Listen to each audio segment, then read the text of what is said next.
Bhagavatam. This is Canto 2, Chapter 7, and we had completed till verse 48, and we are going to start today verse 49. But I am going to give you a small introduction before I actually begin this satsang. Today it's a very interesting knowledge that you will get, because this is the knowledge which is not known in this world. Though you may have it bang in front of your nose and yet you will not be able to see it. So today I am going to reveal some kind of a knowledge. Listen to the words carefully so you will be better qualified. So in the verse, say Canto 2, Chapter 7, Scheduled Incarnations, verse 46, there was a very clear mention about all kinds of people. That means the surrendered souls, those who have surrendered. See, the words are important. Surrendered. Those who have surrendered. Now, the ones who have surrendered could be human beings, men, could be women, could be a labor class, could be kings, queens, greats, whoever. Maybe people from, the enlightened class or whatever, like Swamijis and whatever. Those who are following the path of religion. Those kind of people.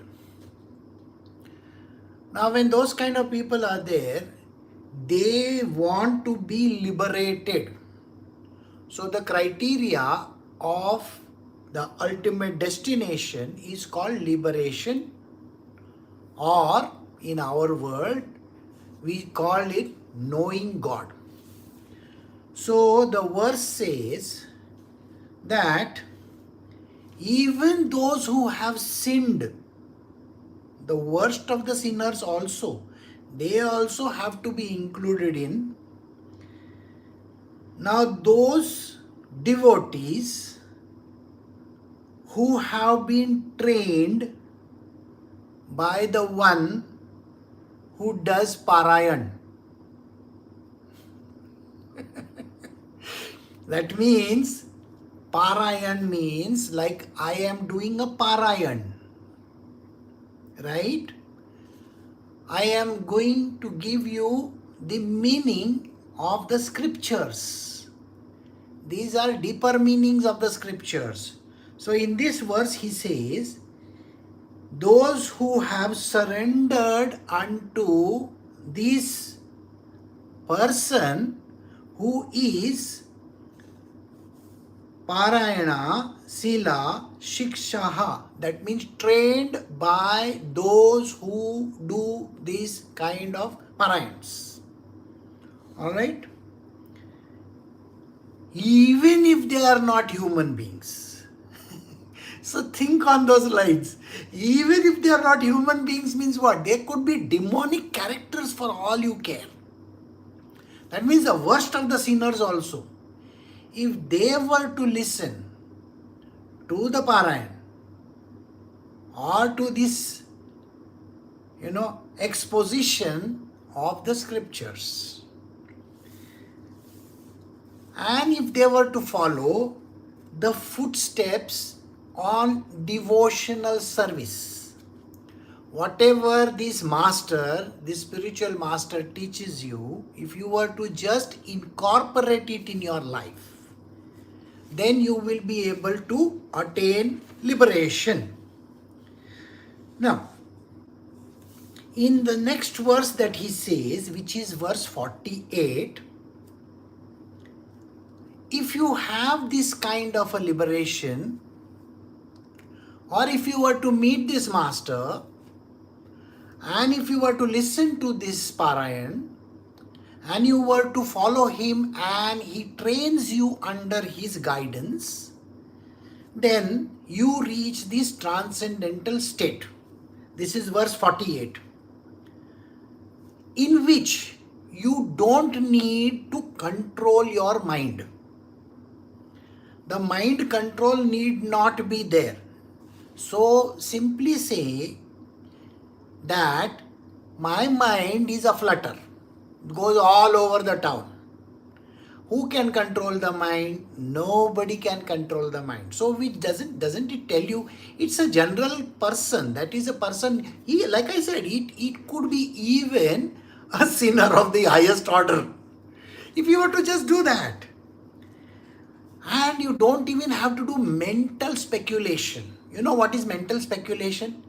You keep on dwelling on the subject matter and thinking, and just to get proof you read another book and then another book and then another book, and you want to go and get it verified by 100 other people saying that is this true, is this true, is this true. You got what I'm saying? What does that tell you? It means that you have doubts. So this person need not go and do any kind of mental speculation, no meditation or meditation. There is no need of meditating also, as it is performed by yogis and jnanis. So there are great yogis and there are great jnanis. They do this kind of mental speculation. They follow the path of, sitting in one place and doing meditation and saying the japa, there are 100 of other things you do. None of this is required. So, when you do this, then once you give up these processes, all these processes need to be given up by you. Don't even go in that direction. Just like Indradev, he does not have to search for water because he is the god of thunder and clouds and all those, the rain, isn't it? It's like that. So you will have everything on a platter. So this is the secret of what you have to understand. I don't know how many of you understood, but those who did, good for you. Now, we are going to do the next verse. So today we are doing Srimad Bhagavatam, Canto 2, Chapter 7, verse 49. Sri Krishna is the Supreme Master of everything auspicious, because the results of whatever actions are performed by the living beings is either the material or spiritual existence, are awarded by the Lord. As such, he is the ultimate benefactor. Every individual living entity is unborn, and therefore even after the annihilation of the material elementary body, the living entity exists exactly like the air within the body. Again, a number of secrets are revealed over here. If you see, he is very clearly saying that whatever that you do in this world, whether it is material or spiritual, both material worldly things and spiritual worldly things, any action that you perform, any kind of sacrifice that you do, you know what sacrifices are, isn't it? I don't have to elaborate on that. So any kind of constructive work that you do, all this work is directed to only one. That means Sri Krishna only. So he has sent you in this world to perform the jobs. So any job that you do, final authority is him alone. Did you get this one thing clear? Second thing, the fruits of whatever that you do, whether it is material or spiritual, they are only in his hands. What he wants to give, only he can give. Did you see this verse, how it is written? The results of whatever actions are performed by living beings in either material or spiritual existence are awarded by Sri Krishna alone. As such, he is the ultimate benefactor. He is the one who is the benefactor. He is the one who takes care of you. He is the one who always guards you, protects you, and does everything for you.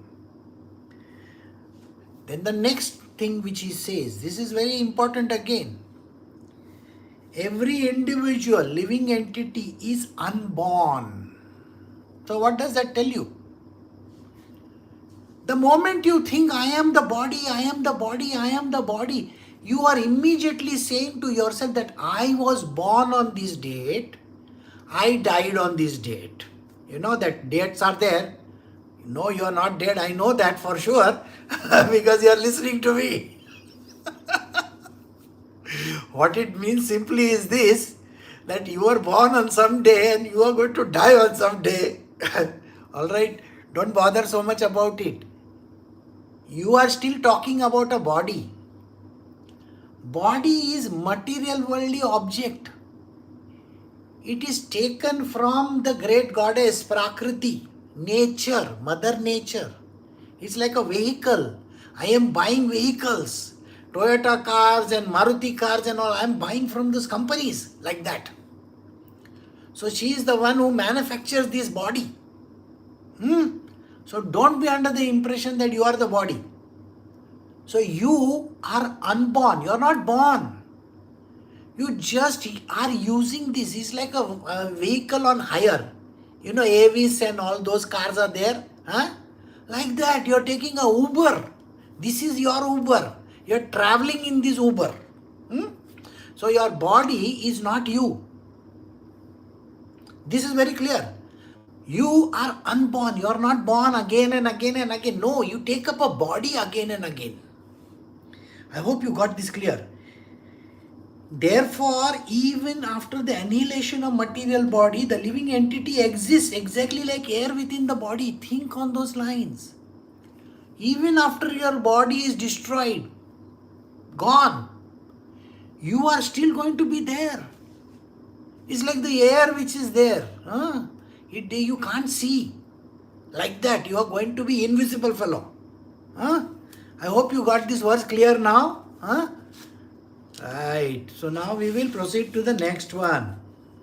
So we are doing verse 50. Canto 2, chapter 7, Srimad Bhagavatam, verse 50.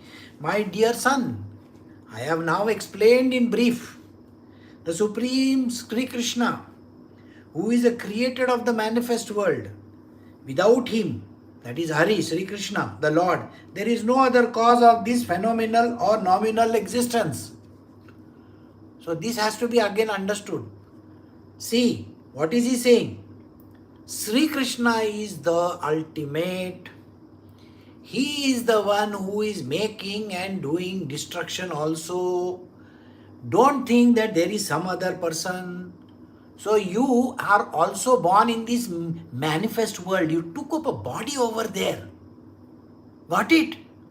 It is under his command only. He told you, take up this body, go. Take up this job. Take this Uber and drive from A point to B. So you take this body and you drive yourself from zero. That is from the time you took up this body to maybe 60 years, 70 years, 80 years, 100 years. God knows how many years you live. Finally, you will arrive at your destination. You will have to leave the body there and then take up another one. Got the point? Another Uber. But first you have to do some job in that place. You have to give your reports. There's somebody over there sitting, he is saying, okay, now that you have come, tell me what you have done in your last life. The body which you have taken, so show me your charts, where all you went. Okay, so you traveled from this place to this place, this place to this place, this place to this place. You picked up a lot of passengers along the way. Okay.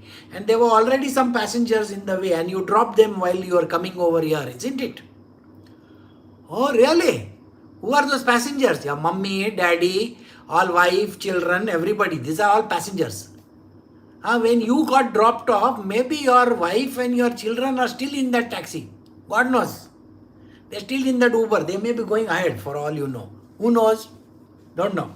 I hope you got this clear again. So we will go to the next verse.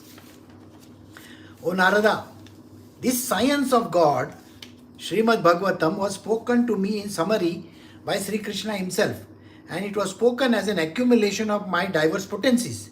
Please expand this science yourself. Now, Narada is given this job of, can you go and preach this to other people?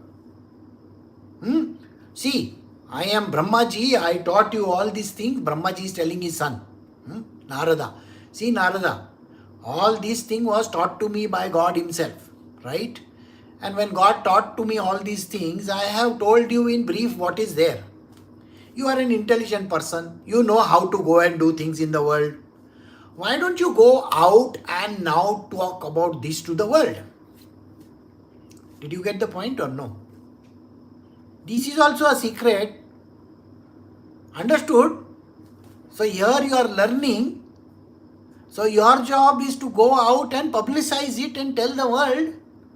Now don't go and tap on other people, say, hey, listen to me, I want to tell you how you came into existence. You don't exist just now. You can't say those words, okay? Otherwise that fellow is going to beat you up.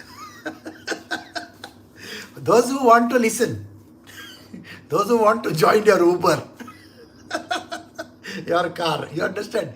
So we have to talk to these people, expand to them. And that is the job of Narada. Narada has been given this very beautiful job of expanding on whatever that has been taught by his father. His father is Brahmadev.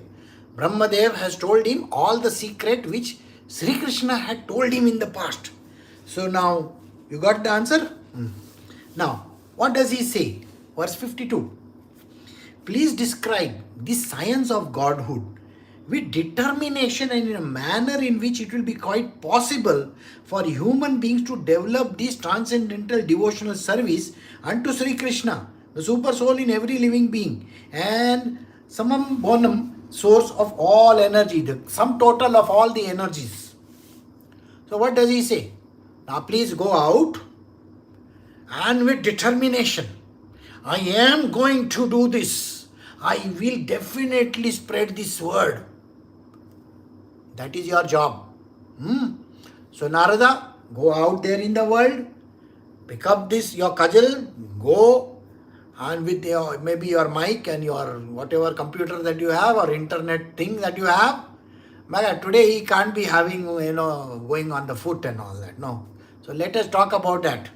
So maybe he is doing internet, maybe he is sitting in front of some camera somewhere. Who knows? So go and do this. What is he supposed to do? Go and with determination in a manner which is possible for every human being. So every human being on this planet should be able to become the devotee of Lord. That way you have to talk and that way you have to spread the word around. So everybody who is there will know about the Supreme Divine Consciousness, that is Sri Krishna. Because he is not only the father and the mother, he is the one who has made you, he is the super soul, and he is the one who is going to destroy you also, this body of yours, and you are going to go back into the same place, that is Sri Hari himself.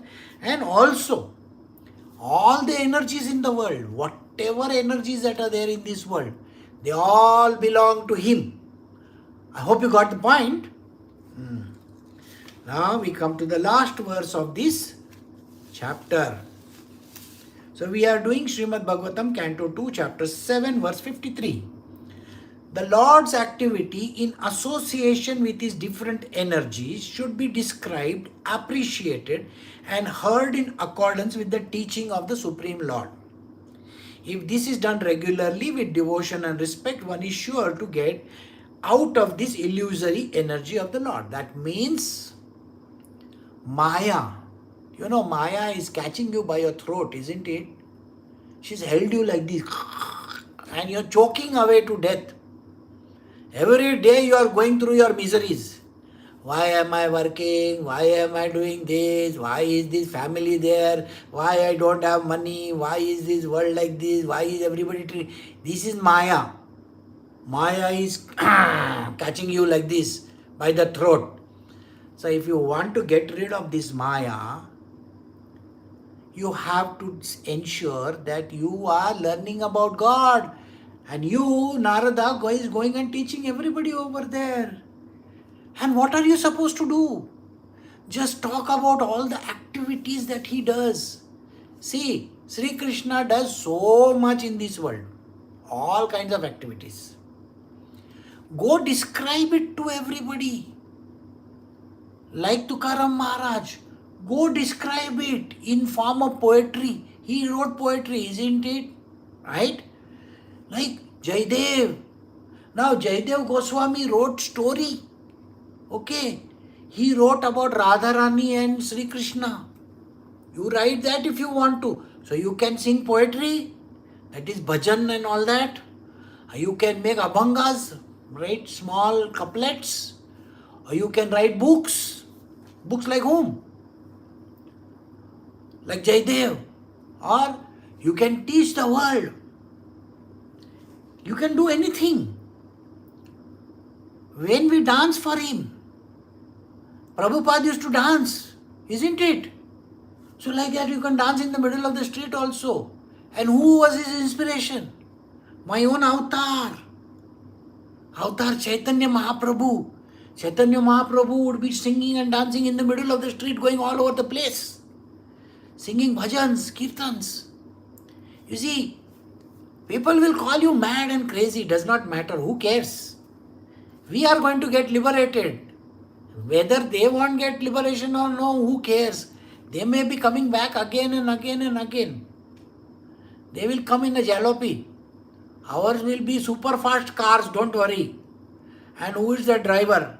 The supreme boss only. He is going to ask you, where you want to go? I'll take you there. See? So, God himself. So why bother so much about it? So, you have to talk about this. His different energies that are there. How does he do this whole thing? About his Maya. Maya, how she entraps everybody. Everybody in this world is entrapped. You have to know that as well. And then, appreciated and heard in accordance to the teachings of the Lord. It is like you have to do it in such a manner. Always go by his teachings. Don't try to come up with your own philosophies, okay? So he says, you work hard, you do this, you do that. Do that much only. You don't have to do something of your own. And if it is done with devotion and respect regularly, like you do it on a regular basis, every day. See, I do satsangs every day, isn't it?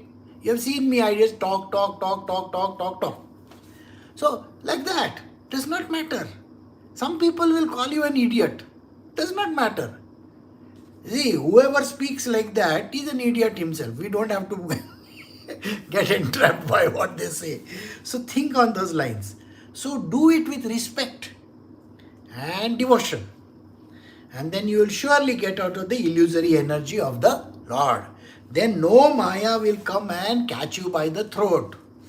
So we have come to the end of this particular chapter. And we can stop here or we can continue with chapter 8 if you want to. Alright. Okay. So I'll take a 1 minute break and then I will start.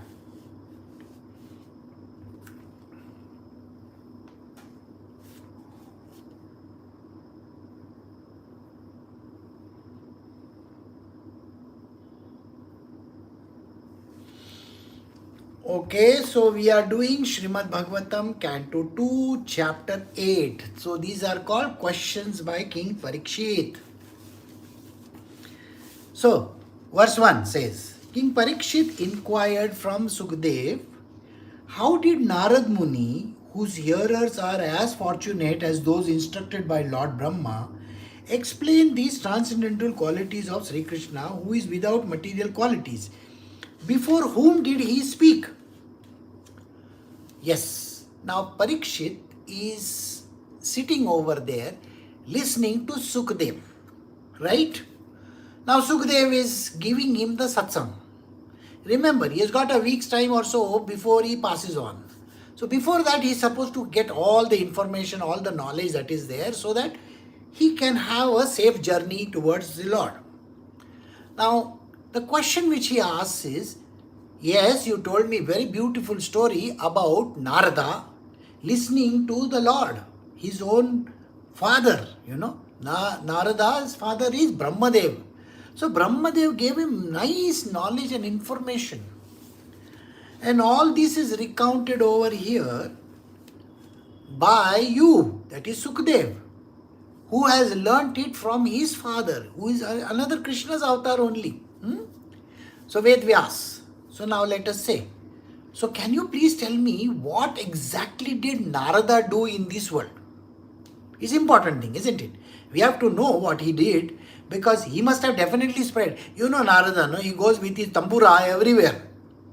He just keeps on traveling. So what does he do? He takes the name of the Lord, isn't it? So what does he do over here? So can you please tell me how he spread the word? So verse 2 says, the king said, I wish to know. Narration concerning the Lord who possesses wonderful potencies are certainly auspicious for the living beings in all planets. Verse 3 says, O great fortunate Sukdev Goswami, please continue narrating the Srimad Bhagavatam so that I can place my mind upon the Supreme Soul. Lord Krishna is being completely freed from material qualities, thus relinquishing his body. Very good. So, Sukdev Goswami is being implored by Parikshit to continue with the story.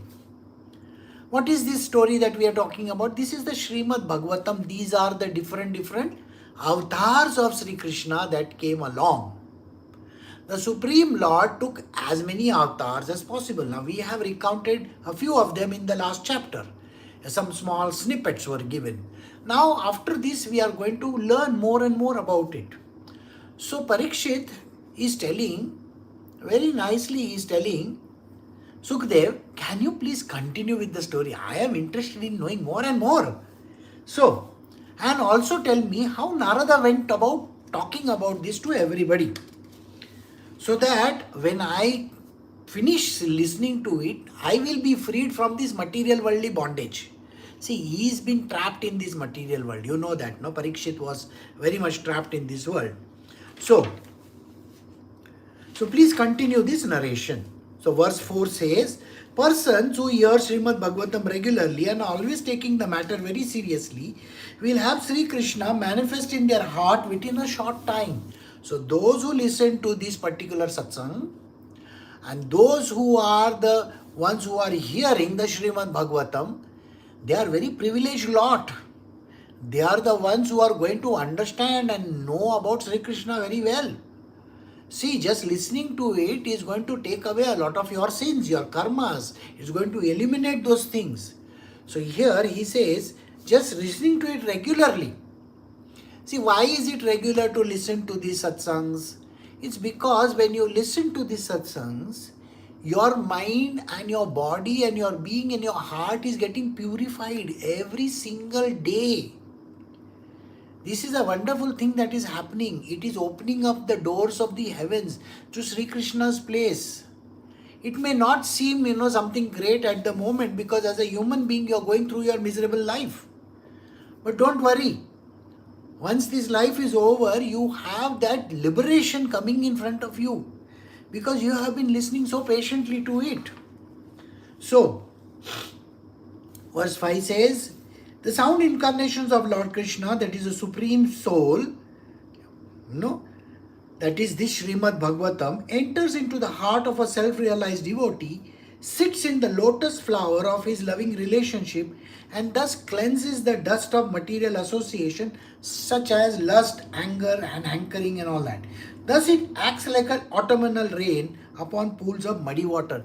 I just now explained to you this verse. What does he say? If you were to listen to the stories of the Lord, Sri Krishna, through this Srimad Bhagavatam, we are doing the Srimad Bhagavatam, and once you are listening to the Srimad Bhagavatam and you are getting this idea about the beautiful avatars that are there of the Lord, what is going to happen to you? Your heart is going to get purified. So what he does is, it enters the heart of a self-realized devotee, sits in the lotus flower of his loving relationship. So it enters into your heart and you get into a loving relationship with the Lord. Think on those lines, how beautiful it is. See, there you can keep on praying every day, go in front of temples and places of worship.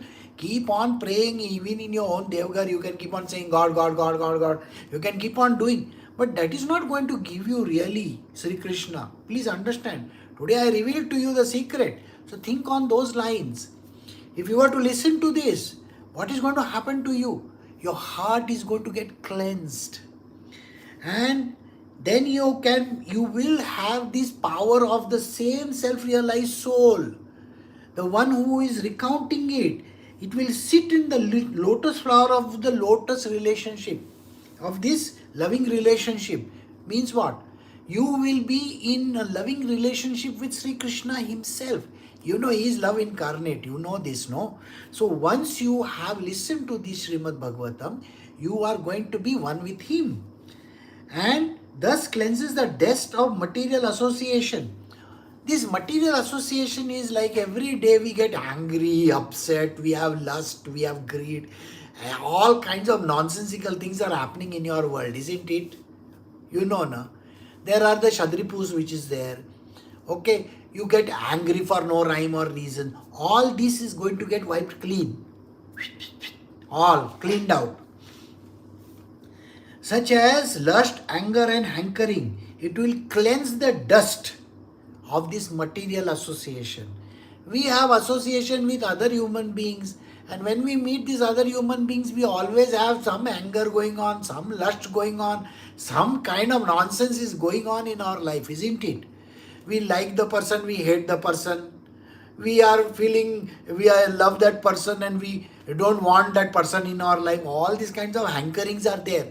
I don't like this, I don't like this, I like this and I like this. These kind of things happen. Why do you need all those things? So all this happens constantly in your life. When you meet someone or you don't meet someone also, your mind is talking, chomp, chomp, chomp, chomp, chomp. It keeps on chomping away your body and your mind, isn't it? Why does that happen? So when you listen to these satsangs, all that is going to get vanished. Alright? This is an act like an autumnal rain upon the pool of muddy waters. See, imagine as if the rain is falling on muddy waters.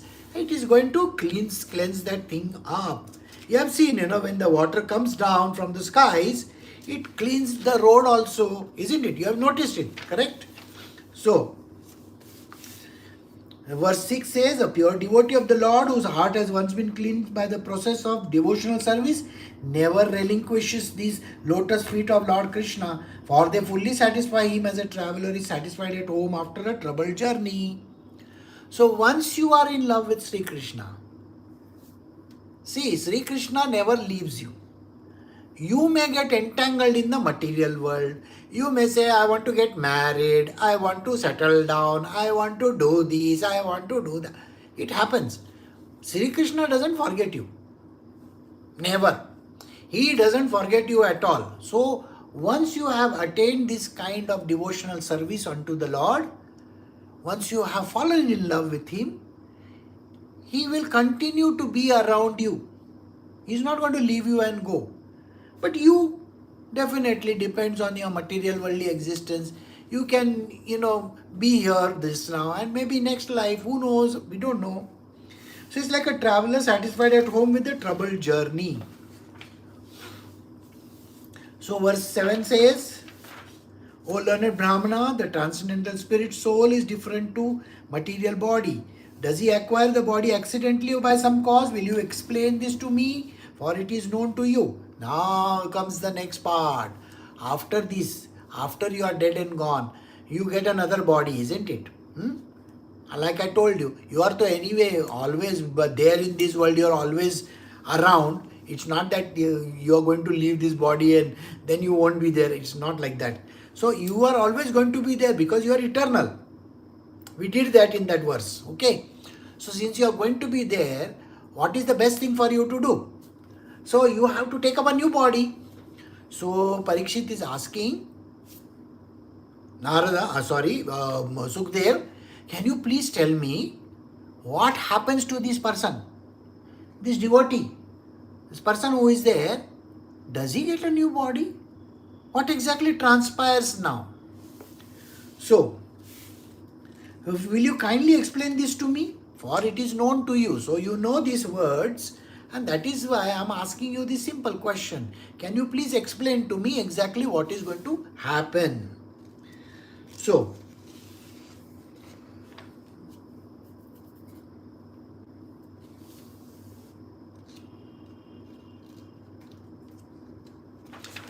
right. So we are doing verse 8. If the Supreme Personality of Godhead, that is Sri Krishna, from whose abdomen the lotus stem sprouted, is possessed of the gigantic body according to his own caliber and measurement, then what is the specific difference between the body of the Lord and those of the common living entities? Verse 9 says, Brahma was not born of material source, but from the lotus flower coming out of the navel abdomen of the Lord is the creator of all those who are materially born. Of course, by the grace of Lord, Brahma was able to see this form of the Lord. So the next verse says, so please explain the Sri Krishna who lies in every heart of the super soul and as the Lord of all energies and is exchanged and is untouched by his external energy. So he is saying, now I'm asking you all these questions. I know you have to give me all these answers. So first let me complete my questions. So the first question is, what happens to this person who dies? The person who is a devotee of God, he dies. Then he must be going into some new body. How does he get the body? What exactly is the body that he is going to get? And then he says, what is the difference between these bodies? Sri Krishna, who is the ultimate Lord, and this average human being who is going to get a body. These two are different, isn't it? One is called the super soul and one is called the individual soul. But we say every time that this individual soul is nothing but a reflection of the super soul. We say these words, correct? So that means there is an essence of the Lord even in this small soul of ours, correct? But then what is the difference between these two? So can you please answer this question also? Because see, I don't understand all this. There is Sri Krishna, he is the super soul, and here is a small person, he is also there. So there must be some kind of a difference somewhere. Okay.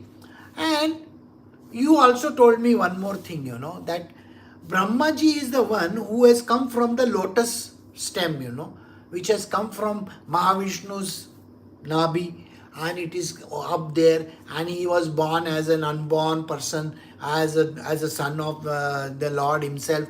And Brahmaji is supposed to be the creator.